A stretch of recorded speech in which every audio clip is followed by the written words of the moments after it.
Today, Bitcoin is on pace for its fourth negative week in a row. We take a look at highlights from the CNBC Digital Finance Forum that took place yesterday and was sponsored by MoonPay. And Robinhood's Johann Kerbrat introduces the launch of a public testnet for its own blockchain platform. Welcome to CNBC's Crypto World. I'm Brandon Gomez. Crypto markets continue to face serious pressure this week. As of noon Eastern, Bitcoin lost more than 10% from the same time last week and is on pace for its fourth negative week in a row. Meanwhile, Ether sank nearly 12% and Solana by more than 15%. All these tokens far underperforming traditional markets. The S&P 500 index rose nearly 1% in the same time as Bitcoin fluctuated from as high as $73,968 and all the way as low as $60,062. Strategy's Michael Saylor joined CNBC yesterday, offering his usual bullish outlook. He's still convinced Bitcoin will move significantly higher in the years to come. I think the Bitcoin is going to double to triple the performance of the S&P over the next 4 to 8 years, and I think that's the only thing we need to know. Still, some guests warn there could be more losses ahead.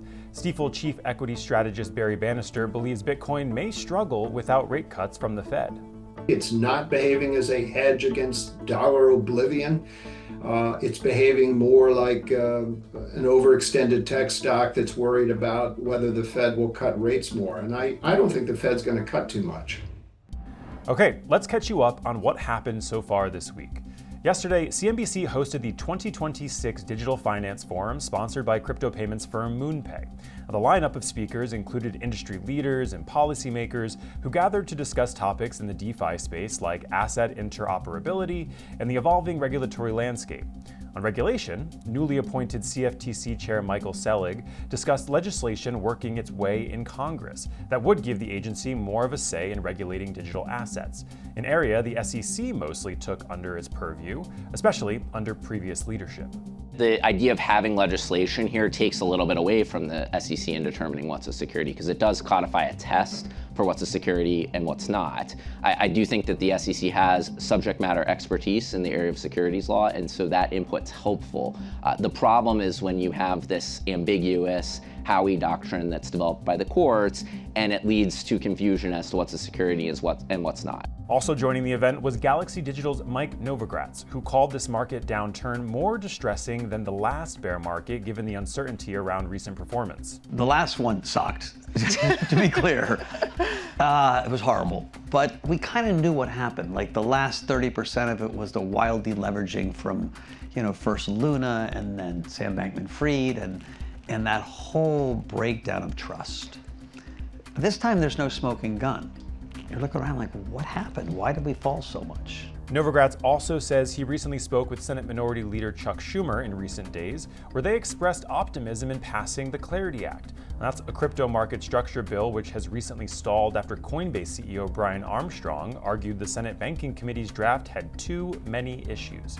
The event also welcomed a panel with representatives from tokenization platform Superstate as well as PayPal for a discussion on developments in the space outside of markets, including tokenization, stablecoins, and payments.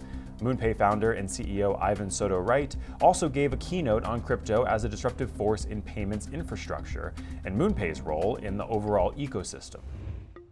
All right, jumping to our main story, Robinhood yesterday announced a public testnet for its own blockchain, dubbed Robinhood Chain, an Ethereum Layer 2 built on Arbitrum. Crypto World's Talia Kaplan spoke with Johann Kerbrat, general manager at Robinhood Crypto, about this effort to bring more trading activity on-chain, beginning with tokenized real-world assets and digital assets. So you're launching a public testnet for Robinhood Chain, which is an Ethereum Layer 2 built on Arbitrum. The goal? To amp up development of on-chain financial services, and it all kicks off with tokenized real-world assets. Can you break down why this was a priority for Robinhood and how it will all work? Yeah, it's something that we announced last year where we started our development around tokenization by launching public stocks and ETF tokenized in the EU.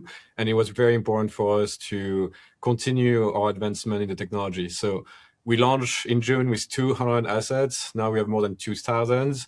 And our goal is to really build on top of this chain so that we can really allow every developer and customer to access it and to continue to build this ecosystem where traditional finance and crypto will merge together. Yeah, and you mentioned that right now tokenized stock trading is for customers in the EU, but when do you think that could potentially be available for US customers? Yeah, it's something that I think will come up pretty quickly. There's a lot of discussion around the regulation and the Clarity Act right now in DC on the Hill. And so I think, once this is done, you will see a lot more innovation also happening directly in the US and not just outside of the US. But for us, it's been also very interesting because during this period of time, we've been able to test the product, we've been able to get feedback from customers and see that, there is the advantage of tokenization that we've been thinking about, and now they're actually real. So we're pretty excited about how we can bring it to more and more customers. Now, why did Robinhood decide to build the public test net on Arbitrum specifically? Yeah, there was a few reasons that we mentioned sometimes where really our goal for us was to create a chain that is working for all the traditional assets. Like one of the vision would be that Robinood could work completely on chain, on the Robinood chain, instead of using all the traditional system that we currently connect to. And for us, creating a chain means that it needs to be decentralized, it needs to be secure, there needs to be a liquidity already there. And so by building on top of Ethereum, you're getting a lot of this for free that is already happening because Ethereum is spending a lot of their time on security and on decentralization. And using the Arbitrum stack, we're able to really customize a chain to our needs and to focus on this traditional asset that we're bringing on chain and tokenizing. And then we are able to build, all the application that we are really excited to give to our customers. So for us, it was more a question of prioritization and making sure that our resources are spent into bringing this vision instead of doing things that are already done by other chains. I understand that now developers will be able to start building and verifying apps on Robinhood chain. Can you elaborate on what happens next with the launch of the public testnet and how many infrastructure providers are already getting involved? Yeah, we already have contracts and people starting to build on the chain. We have companies like Alchemy, Layer Zero, Chainlink, and others that are really already starting to build and working with us. And the goal of this public testnet is really to open the doors, have an official documentation that people can look into and start connecting to. And that way we can test it with our other system. And so it's really a first step towards the final launch, the mainnet launch. But it's something that is really exciting because for the first time, people can start interacting with the Robinhood ecosystem directly on chain. And when can we expect that mainnet launch, roughly speaking? Yeah, I think it will really depend on the feedback that we're getting from developer and customers. But right now, the focus for us is on this testnet and making sure that developer can build on top of it. But we'll have a few more announcements to make in the future for that. And as you noted, Robinhood has been focused on tokenization in recent months, and we have been seeing a lot of announcements tied to tokenization recently. In fact, last month, the New York Stock Exchange announced its development of a platform for trading tokenized securities. And last year, NASDAQ filed a first of its kind application with the SEC to amend its rules to allow for trading listed stocks and ETPs in tokenized form. What do you think about all this interest we're seeing in tokenized stocks, especially from major Wall Street players? I think it's great. I think for us, the goal of talking about tokenization so much, the fact that, Vlad, our CEO, published an op-ed around tokenization, that was really the goal. We wanted to start this dialogue saying that the traditional system has just stopped evolving and we need to fix things. The idea that you still need one full business day to do settlement, the fact that the market is still not open 24/7, the fact that you cannot instantly transfer between broker if you're a customer and you want to change a provider.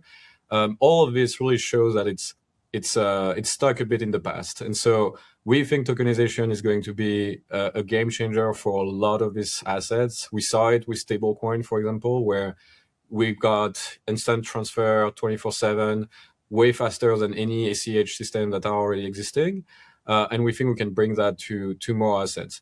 But for that, we will also need the entire group of institutions to also connect, to provide liquidity, to provide more assets. So we think it's a great thing. We work with a lot of the partners that you mentioned to make sure that we are part of the discussion and we can help them understand the new technology.